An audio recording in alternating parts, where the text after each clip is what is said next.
맑은 날과 비 오는 날은 옷차림이 좀 달라지죠.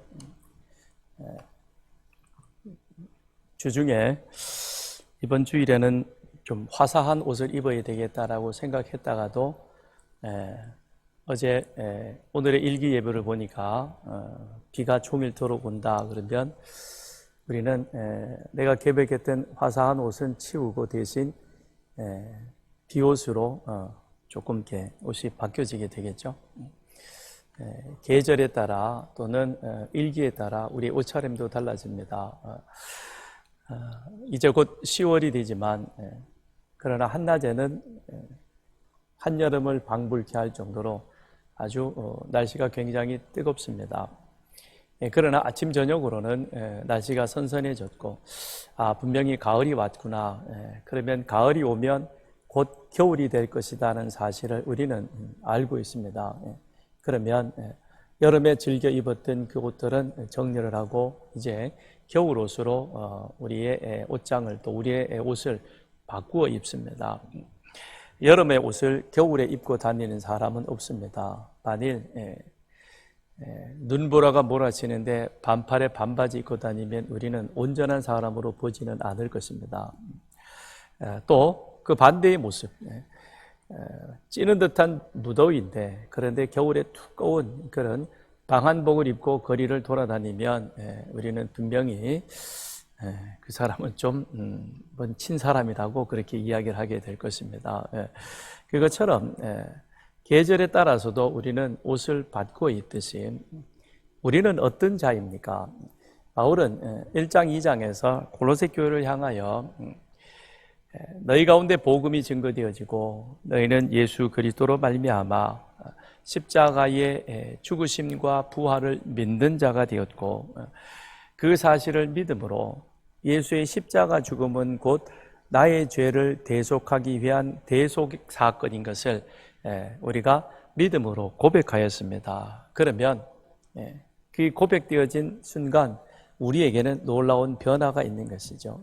마치 여름에서 겨울로 기후가 바뀌듯 우리의 삶도 바뀌어지게 되는 겁니다. 그래서 우리는 더 이상 세상에 속한 자가 아니라 이제는 그리스도에게 속한 자가 된 것이요, 우리는 더 이상 이 세상에 악한 사탄의 지배를 받는, 그래서 그의 종된 자의 삶을 살아가는 것이 아니라 하나님의 자녀 되어진, 그래서 하나님이 주시는 자유함을 누리며 살아가게 되는 겁니다. 그래서 우리가 그리스도인이 되었다라고 하는 것은 그건 우리의 신분과 더불어서 우리 삶에 큰 변화가 나타나게 되어졌고, 그래서 이제 우리는 더 이상 옛 사람의 그 예수를 알기 이전에, 예수를 믿기 이전에 육신의 쾌락과 정욕을 따라가던 그 삶에서 이제는 벗어나서 새로운 삶을 추구하며 살아가는 그와 같은 존재가 된 것입니다.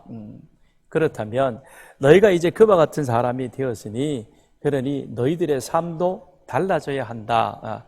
이것이 이제 바울이 오늘 3장에서부터 말씀해 주고 있습니다. 그래서 2장 마지막에 가서 너희는 그리스도의 죽으심과 그의 살아남으로 인하여 그 안에서 새로운 생명을 소유한 자가 되었으니 그러므로 3장 1절에 그러므로라고 표현을 하고 있습니다.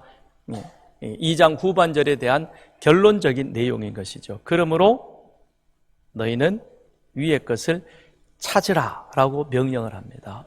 찾는 자가 되어야 한다는 것입니다. 그러면서 5절에 가서 보면 또다시 그러므로 너희 지체를 죽이라 라고 말합니다. 찾은 다음에 죽이라는 겁니다. 무슨 얘기냐? 1절로부터 4절의 결론이 5절 그러므로 너희가 이제는 그리스도 안에 다시 살리심을 받아 내가 그리스도에게 속한 자가 되었다는 사실을 내가 기억하고 내가 인지하고 있다면, 그렇다면 이제는 세상에 속해 있는 과거에 내가 소속되어 살아가고 있던 그와 같은 옛 사람의 모습을 죽여야 된다는 겁니다. 과격한 표현이죠. 바울이 죽이라 그랬습니다. 뭘 죽여야 됩니까?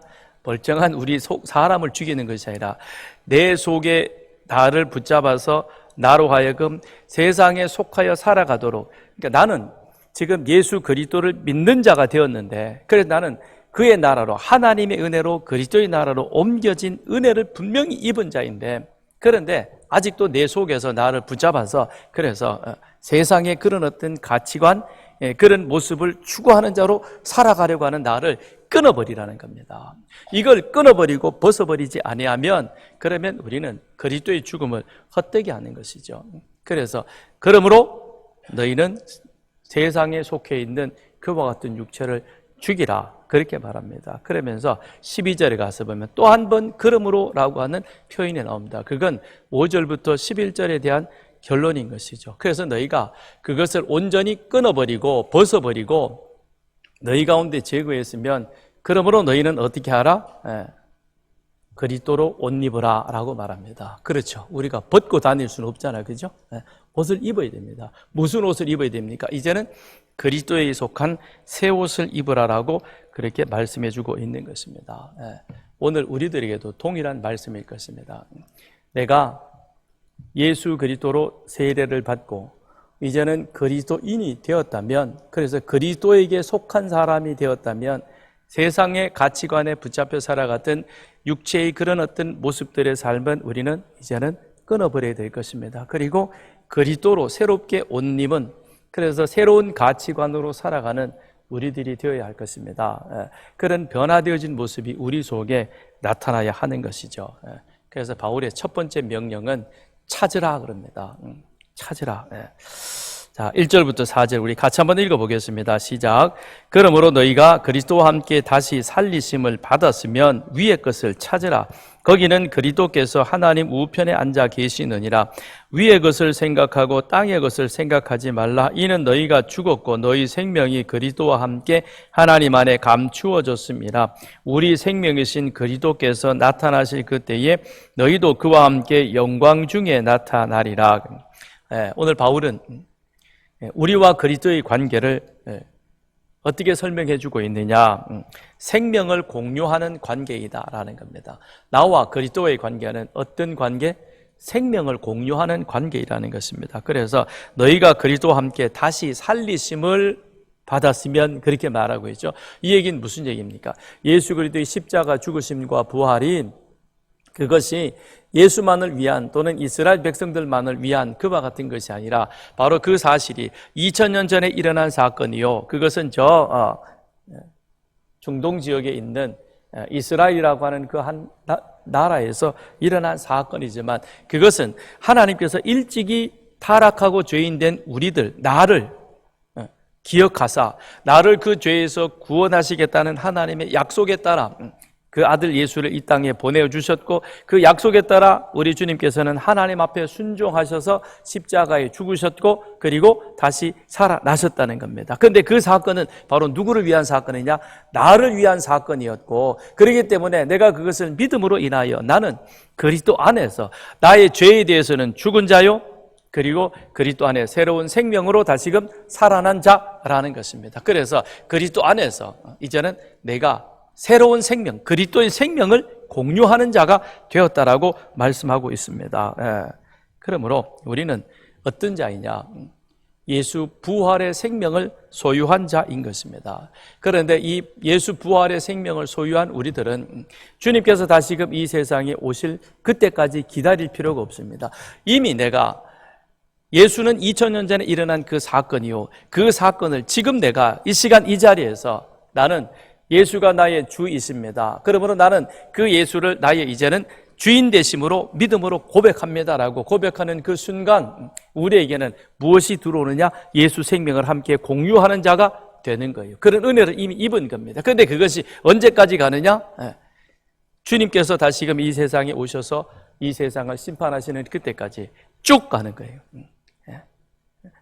우리가 나는 예수 믿었으니까 천국 티켓을 받았어, 그걸로 끝나는 것이 아니라, 그래서 천국은 죽은 다음에 가는 것이다, 그게 아니고, 이 공백이 있는 이게 아니라 믿는 그 순간 이미 나는 그리스도와 생명을 공유한 자가 되어서 영원한 생명을 같이 누리는 자가 된 것이고, 그것은 이 땅에서도 내가 그것을 누리며 살 것이요, 그 다음에 죽어서도 그것은 계속해서 나아간다는 겁니다. 그러니까 이제 우리는 이 세상에서 내가 그리스도와 생명을 공유한 자이기에 그리스도의 가르침을 따라 살아가야 하는 것이죠. 그 가치관이 달라진 것이죠. 새로운 생명을 얻은 자인 것입니다. 새로운 생명을 얻었기에 거기에 합당한 모습으로 살아가야 하는 것이죠. 그래서 옛 사람의 모습들은 다 벗어버려야 한다는 것입니다.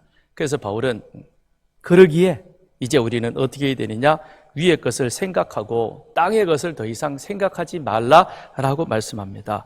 왜 위의 것을 찾으라 그러느냐? 왜 그것을 생각해야 되느냐?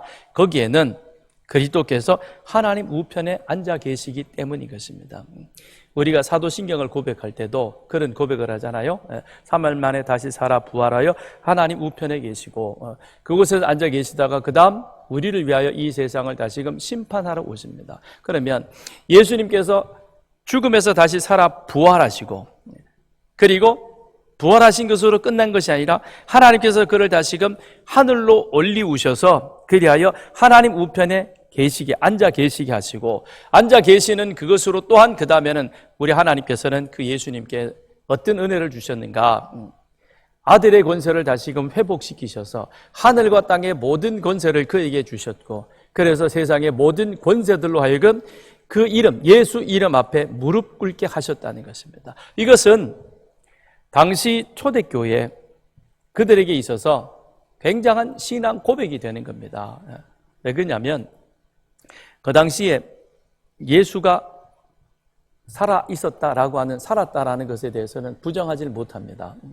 그런데 그가 로마 제국의 법에 의해서 십자가형을 받아서 십자가에서 죽었다. 그 사실도 부정하지 못합니다. 분명히 죽었거든요.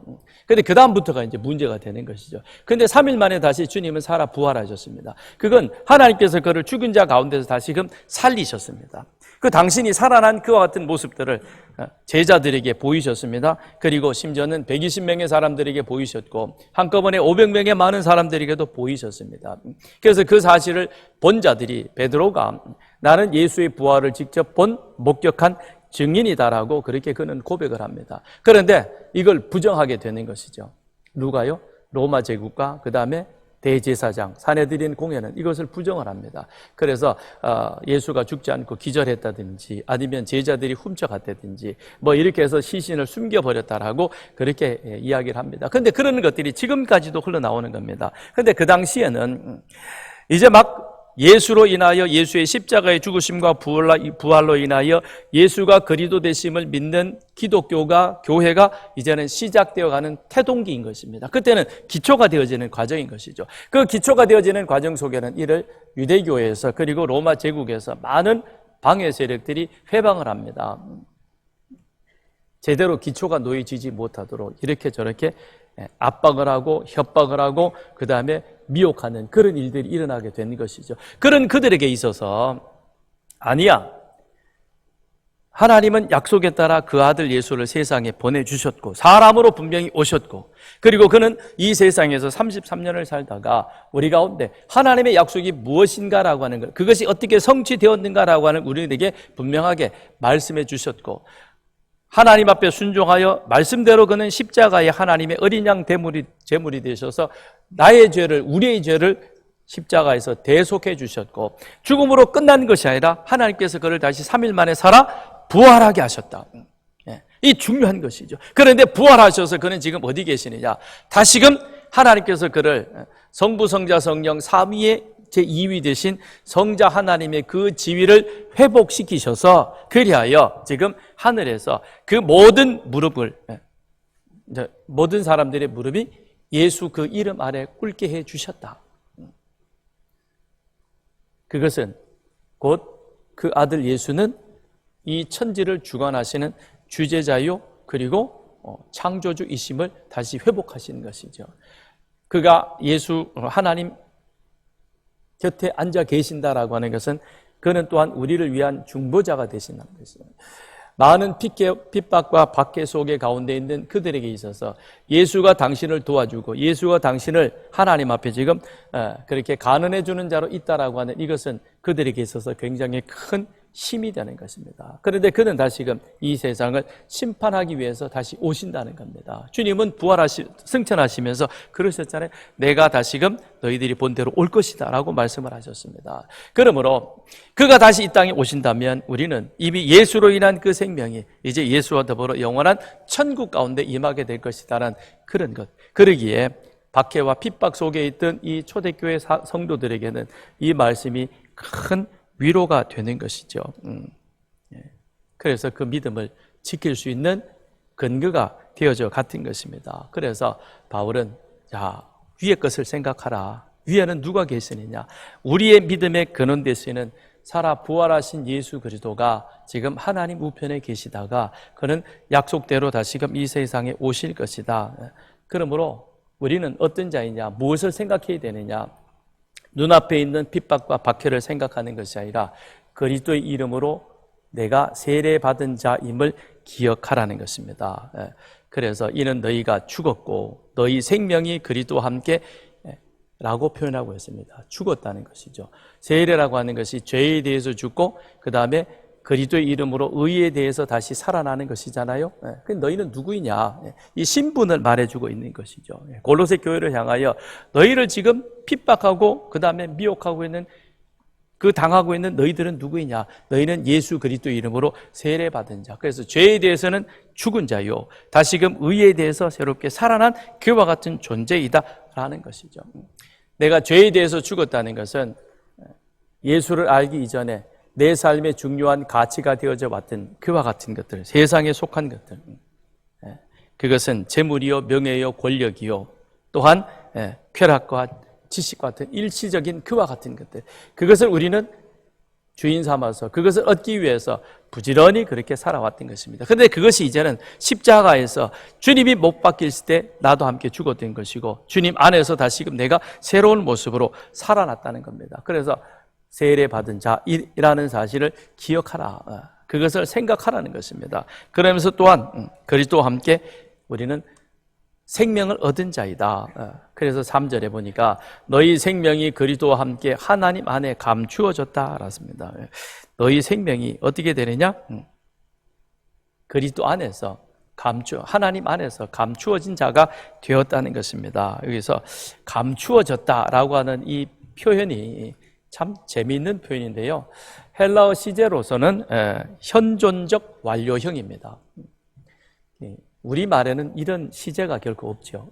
근데 헬라어에서 현존적 완료형이라고 하는 그 의미는 그것은 현재 이루어진 일이 앞으로도 계속해서 쭉 그렇게 어떻게 이어지냐? 이어진다라는 거예요. 지속적으로 영원하다는 것입니다. 그러니까 내가 예수 그리스도를 구주로 영접하여 예수가 내 생명이 되셨다. 그래서 나는 예수 안에서 생명을 공유한 자가 되었다는 이 사실은 주님이 이 세상에 다시 오는 그때까지 변치 아니하고 그것은 영원히 지속된다는 것이죠. 쭉 지속됩니다. 어느 제약회사에서 감기약을 선전하면서 이 약효가 12시간 지속된다 그래요. 그래서 이걸 먹으면 밤에도 괴롭지 않고 잠을 푹 잘 수 있다. 그래서 이 약을 사서 먹으라고 광고를 해요. 그런데 내가 예수 안에서 얻은 이 생명은 그것은 12시간, 12달만 지속하는 것이 아니라 얼마까지요? 영원히 지속되는 겁니다. 우린 그와 같은 은혜를 얻은 자인 것입니다. 그런데 그것이 왜 그렇게 지속되어질 수 있느냐? 그 생명이 하나님 안에 감추어졌다 그랬습니다. 그건 하나님께서 그것을 붙잡고 계신다는 거죠. 하나님이 갖고 계시고 하나님이 지키시는 그것을 과연 하나님 손에서 빼앗을 자, 파괴할 자가 누구겠습니까? 아무도 없는 것입니다. 그렇기 때문에 우리가 이미 얻은 이 구원에 대해서 우리는 안심해도 되는 것입니다. 대신 그 구원은 결코 흔들리지 않지만 구원받은 자로서 이제는 어떻게 살 것이냐, 어떻게 살아왔느냐, 그리고 지금 어떻게 살고 있느냐, 앞으로 어떻게 살 것이냐, 이게 중요한 거예요. 그런데 우리는 어떻게 살 것이냐, 내가 구원받은 자로서 어떻게 살아야 하느냐, 거기에 대해서는 별 관심이 없습니다. 여전히 어떤 것에 관심이 많습니까? 내가 구원받기 이전에 세속적으로 관심을 가졌던 육체의 쾌락과 이런 것에 여전히 우리는 매여서 그것을 추구하는 그런 어리석은 자의 삶을 살아가고 있는 것입니다. 그래서 바울이 고로새 교회를 향하여 이제 그것은 버려야 된다라고 우리에게 권면하고 있는 것이죠.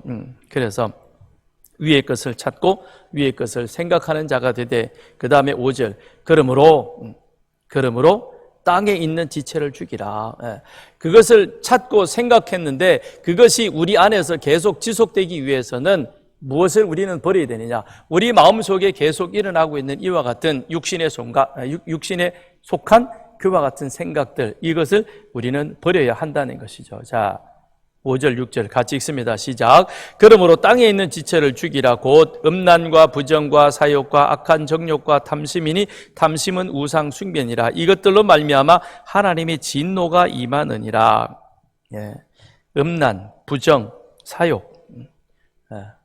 뭐 굳이 크게 설명 안 해도 이거는 우리가 다 알 수 있는 내용이죠. 그 가운데 특별히 음란이라고 하는 것이, 이것이 처음에는 매춘이라고 하는 그런 모습으로 사용되어졌던 단어인데, 이것이 나중에는 점점 그 의미가 바뀌어지면서 습관적 부도덕. 그래서 그 음란이라고 하는 그 옆에다가 이렇게 여러분이 각주를 달아놓으세요. 습관적 부도덕. 적어놔야 합니다. 나중에는 몰라요. 이게 뭐지? 라는 겁니다. 다음 주일날 여러분 설교 제목 물어봐도 잘 모르죠? 여러분의 기억을 너무 맹신하면 안 됩니다. 우리는 냉장고 열어놓고는 내가 왜 열었지? 열어놓은 이유를 모릅니다. 그리고 닫고 나서 돌아서서는 그러군. 다시 열지만 또 잊어버리고. 음란이 뭐라고요? 습관적 부도덕입니다. 이게 습관적이라는 겁니다. 이게 무서운 거죠. 한 번, 두 번, 세 번 하다가 보면 이것이 나중에는 습관이 됩니다. 그래서 여기에 대한 재미있는 이야기도 있죠. 어느 집에 $1를 그 문 앞에다 뒀습니다. 그랬더니 첫날은 그걸 보고는 이게 뭐야? 왜 여기 있지? 그러고는 혹시 누가 가다가 흘렸나? 그리고는 주술까 말까 두려운 마음으로 두근두근 하면서 그거를 슬쩍 이렇게 눈치 보면서 줬습니다. 근데 둘째 날은 어떻게 할까요? 설마 오늘 또 그러고, 그죠? 근데 진짜 있으면 어때요? 야, 이거 웬 행제냐? 하나님이 나를 도우시나 보다. 그러고 얼른 집어넣습니다. 그리고 셋째 날은 당연하던 듯이, 그죠? 오늘 또 당연히 거기 있어야 되는 겁니다. 그래서 문을 열면 그거부터 살핍니다. 그렇지, 있어야지. 근데 넷째 날 문을 열고 보니까 없어요. 그럼 뭐라 그래요? 아이씨, 왜 오늘 안 갖다 놔서요? 목사님이 왜 아이씨라고 그러냐. 실감 나기 위해서. 여러분이, 우리가 그런 거예요. 그죠? 이게 습관이라는 겁니다. 이 습관이 이만큼 무섭다는 겁니다. 그런데 부도덕한 것, 도덕적이 않는 것 한번 보세요. 한 번, 두 번, 세 번 하면, 세 번이 지나면 그 다음에는 습관이 됩니다. 그렇기 때문에 이걸 우리는 끊어내야 되는 거예요. 무슨 일이 있더라도 이건 생명을 걸고 끊어야 되는 겁니다. 이것이 내 안에 습관화되어지지 않도록 대신 우리는 좋은 습관, 그래서 입으라 그랬을 때 감사와 사랑과 긍휼, 평강, 이런 것들이 우리 안에 습관이 되도록 만들어야 됩니다. 이스라엘 백성들 보세요. 그죠? 엄청난 은혜를 입고도 광야 40년 동안 습관적으로 하는 게 뭡니까? 불평과 불만이죠. 만족하지 못하는 겁니다. 그게 가나안 땅에 들어가서도 그대로 가는 겁니다. 그게 여러분에게도 있는 거예요. 나는 아니다고요? 천만의 말씀. 그렇지 않아요. 우리에게는 다 그와 같은 모습이 이 안에 내재해 있습니다. 다만 사회적 체면 때문에 그걸 조금 절제할 뿐인 것이죠. 그런 거죠. 그 다음에 부정, 불결한 정신, 사욕, 지나친 애착, 악한 정욕, 부끄러운 열망이죠. 그 다음에 탐심, 보다 더 많은 것을 가지려는 열망. 근데 이게 지나치면 거기에 우리가 빠져서 그것이 하나님보다 더 크게 보이는 거죠. 그래서 우상 숭배라고 그렇게 말하고 있습니다. 이 모든 것들은 바로 타락된 인간의 육체의 정욕과 욕망과 관련되어져 있는 것입니다. 물론 이것이 없으면 또 안 돼요. 있어야 우리 인간이 성장할 수 있는 겁니다. 문제는 이게 하나님의 그 관리하는 이 울타리 안에서 하나님께서 그거를 조절해서 그 안에서 우리가 이루어질 때는 그것은 건강한 것이 되는 거죠. 신앙에도 마찬가지죠. 우리 안에는 열망이 있어야 됩니다. 거룩한 열망, 하나님의 은혜를 받겠다고 하는 그런 열망, 그게 있어야 우리 믿음도 성장하고 자라가게 될 것입니다. 그런데 이게 하나님의 그런 간섭하시는 보호해준 울타리를 벗어나 버려서, 그래서 내 마음대로 되지만 그거는 인간의 육체적 정욕과 욕망과 욕심을 따라가는 것이요, 그건 결국은 나 자신을 망가뜨리는 것이 됩니다. 그래서 7절, 너희도 전에 그 가운데 살 때는 그 가운데서 행하였으나, 그쵸? 우리가 이렇게 열심히 살았잖아요. 그게 전부인 줄 알고 그렇게 살다가, 그리고 예수를 딱 만나가지고 예수를 가르침을 듣고 보니, 아하, 이렇게 사는 게 이게 인간이 사는 게 아니구나. 그 사실을 깨닫고 그걸 이젠 우리 안에서 절제하려고 노력하지 않습니까? 그래서 비가 오는데도 오늘 이 자리에 와서 예배를 드리지 않습니까? 아니, 당연히 와야 되는 일이죠. 근데 요새는 너무 편해가지고, 아이, 오늘 비 오는데 뭘 가, 그냥 유튜브 보자 그러건 예배를 드리는 건지 아니면 시청을 하는 건지, 그게 지금 우리 신앙의 현 주소입니다.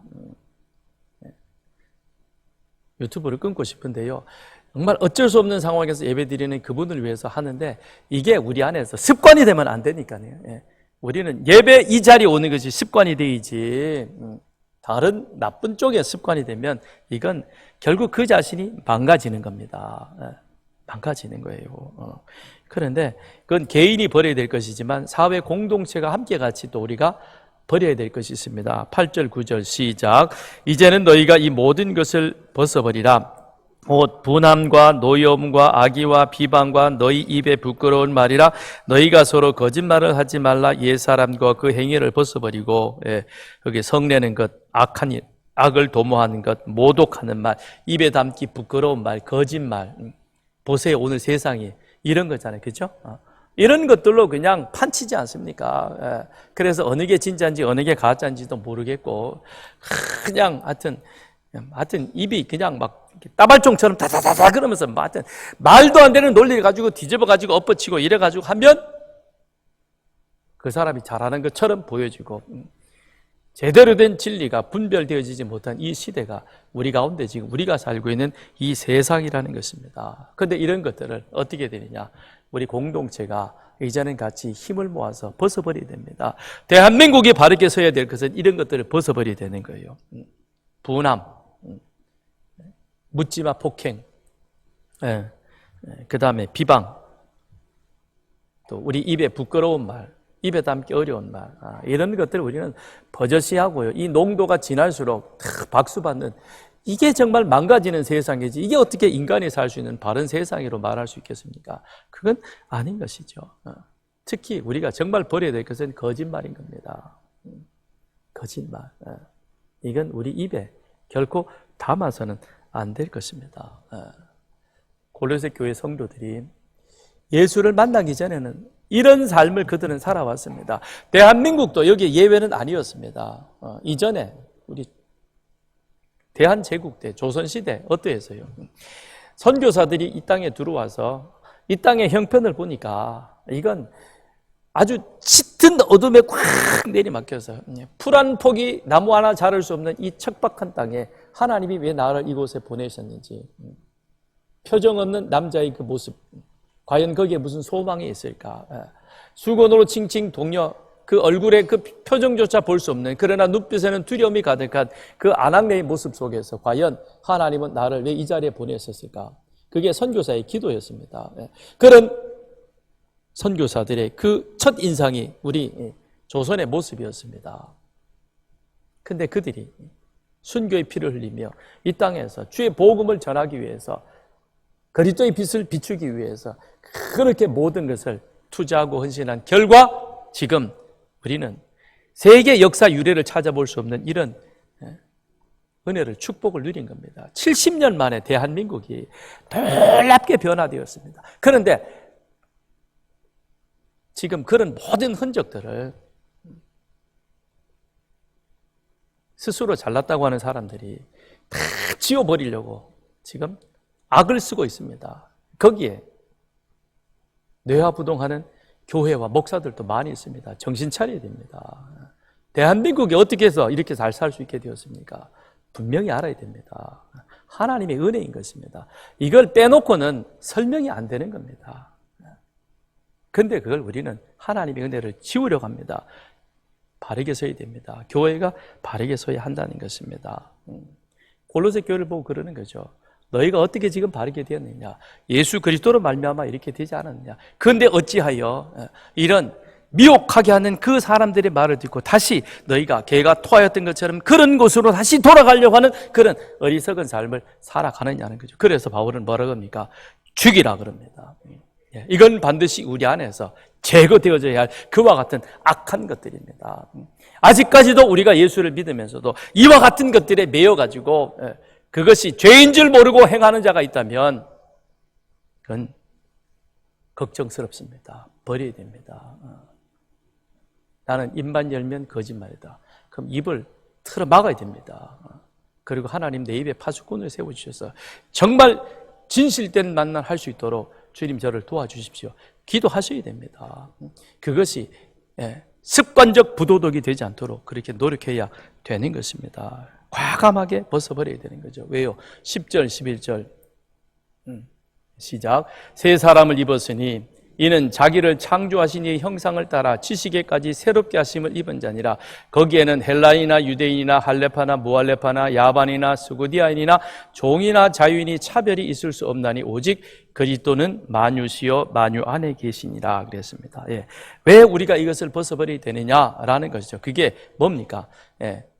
10절에 그랬잖아요. 그죠? 새 사람을 입었으니 어떤 사람입니까? 우리는 예수로 말미암아 세례 받은 자라는 것입니다. 예수 안에서 거듭났다는 것입니다.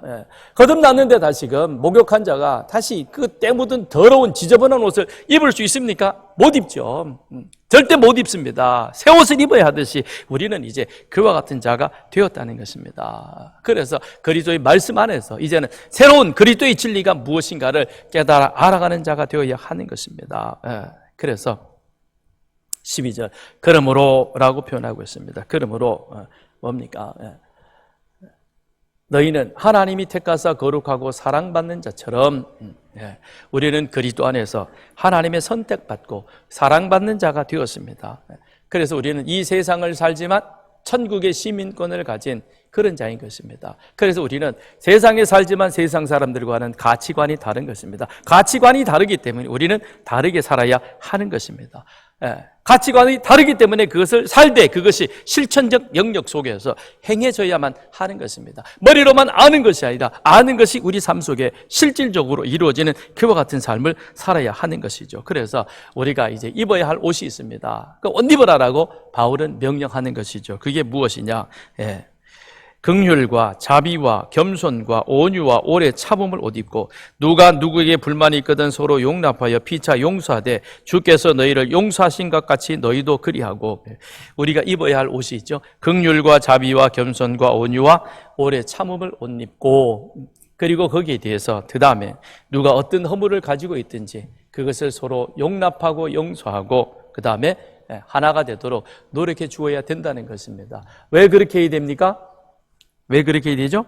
그리스도께서 너희를 용서하신 것 같이 그리스도께서 우리를 그렇게 받아주셨기 때문에 그렇기 때문에 우리가 그러해야 된다는 겁니다. 이미 우리는 그리스도로부터 은혜를 입은 자인 것입니다. 그리스도의 은혜와 그리스도의 긍휼과 그리스도의 사랑이 무엇인가를 이제 우리는 아는 자인 것입니다. 그게 바로 세례받은 자인 것이고 그것이 바로 옮겨진 자라는 것입니다. 그렇기 때문에 그런 은혜를 입었기 때문에 우리는 그와 같은 것을 해야 된다는 것이죠. 많은 통계를 보면 사랑을 받은 자는 사랑을 할 줄 안다 그랬습니다. 사랑을 받지 못한 사람은 사랑이 무엇인가를 모르는 것이죠. 여러분은 그리스도의 사랑이 무엇인지 알죠? 가만 계시지 말고 몰라요? 알면은 안다고 아멘 해주시고 모르면 모른다고 노면하고 우리는 그리스도의 사랑을 풍성하게 입은 자입니다. 그렇죠? 그렇게 우리는 이 자리에 있는 겁니다. 그 사랑이 우리 가운데 임하였다는 사실을 안다면 그러면 이제 우리도 어떻게 해야 되겠습니까? 긍휼과 자비와 그 다음에 오래 참음과 겸손으로 우리 가운데 있는 서로를 용서해주고 용납해주고 배려할 줄 아는 그와 같은 자가 되어야 하는 겁니다. 그건 우리 안에서 이것부터 먼저 실천해야 되겠죠. 누가 나에게 대해서 뭐 좀 하더라도 이런 말 하지 말고 너그럽게 먼저 하세요. 그렇잖아요. 먼저 하세요. 그러면 은혜가 임하는 거예요. 좋은 거예요. 저도 그런 은혜를 한번 입어봤거든요.